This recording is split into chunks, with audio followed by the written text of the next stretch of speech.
Mən Murad Ağdamlı, bu musiqili meyxanamı əslən Beyləqan rayonundan olan və Zabratda böyüyüb başa çatan dəyərli qardaşımız İlkimə həsr edirəm.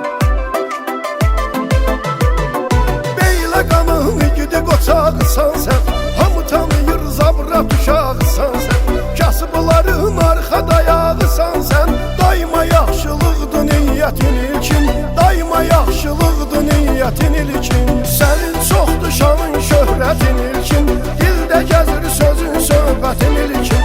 Beyləqanlısan Zabratda böyümüsən, çox böyükdür sənin hörmətin ilkin, çox böyükdür sənin hörmətin ilkin.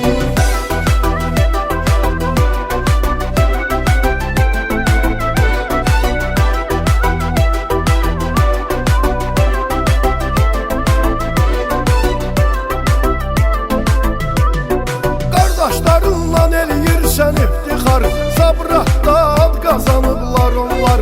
Əvəzlə təmkin kimi qardaşım var, elə olardı varın dövlətin ilkin, elə olardı varın dövlətin ilkin.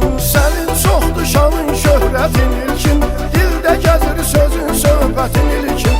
Beyləqanlısan Zabratda böyümüsən, çox böyükdür sənin hörmətin ilkin, çox böyükdür sənin hörmətin ilkin.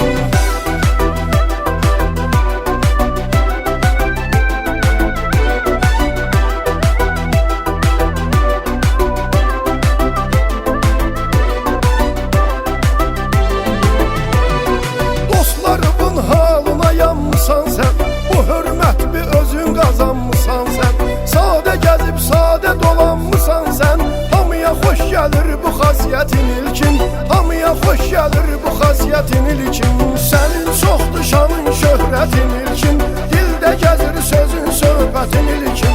Beyləqanlısan Zabratda böyümüsən, çox böyükdür sənin hörmətin ilkin, çox böyükdür sənin hörmətin ilkin.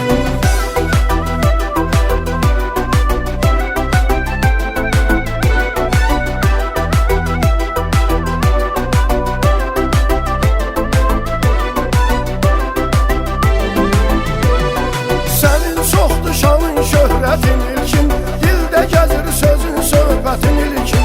Beyləqanlısan Zabratda böyümüsən, çox böyükdür sənin hörmətin ilkin, çox böyükdür sənin hörmətin